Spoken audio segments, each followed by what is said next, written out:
দেশ থেকে এহরাম বাঁধার ক্ষেত্রে নিয়ম তো হলো যে মিকাত, রসুল আকরাম সাল্লাল্লাহু আলাইহি ওয়াসাল্লাম বিশ্ববাসীর জন্য যে 6টা মিকাত নির্ধারণ করে দিয়েছেন, যে যেদিক থেকে আসবে সেই মিকাত অতিক্রমের পূর্বে তাকে এহরাম বাঁধতেই হবে।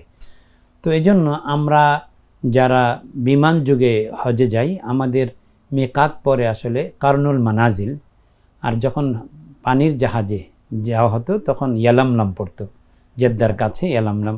এখন তো আমরা বিমান যুগে যাই বেশিরভাগই। তো বেশিরভাগ বলতে কি, আমাদের দেশে তো এখন পানি জাহাজে যাওয়ার কোনো সুযোগই নেই। তো আমাদের কর্নুল মানাজিল পড়ে।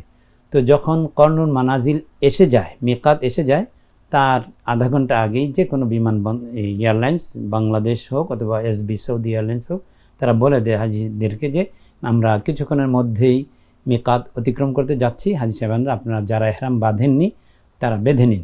তো ওইখানেও বাঁধে। তবে সাধারণভাবে এহরাম বাঁধার জন্য মুস্তাহাব তরিকা হলো যে কাপড় চোপড় খুলে 2টা কাপড় পরলাম সেলাইবিহীন, এবং এরপরে সময় সুযোগ থাকলে মকরু ওয়াক্ত না হলে আমি গোসল টোসল করে 2 রাকাত নামাজ আদায় করলাম।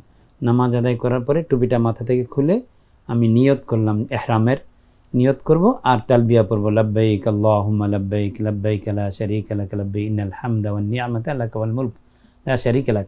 এই যে একটা অনুভূতি, যে আমি যখন আমার ঘর থেকে আমি যাত্রা করছি তখনই আমি এহরাম বেঁধে যাত্রা করছি, এই অনুভূতিটা আলাদা।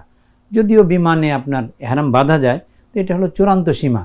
ঘর থেকে এহরামের কাপড় পরে এহরামের নিয়তে এবং তালবিয়া পড়তে পড়তে যাত্রার একটা আপনার অনুভূতি আলাদা। এজন্য আমরা তখন ঘর থেকেই আসলে মসজিদে গিয়ে নামাজ আদায় করে এরপরে যখন গাড়িতে উঠেছি মাইক্রোবাসে, সেখান থেকে একবার বিমানবন্দরে আমরা এহরাম পরিহিত অবস্থায় এসেছি।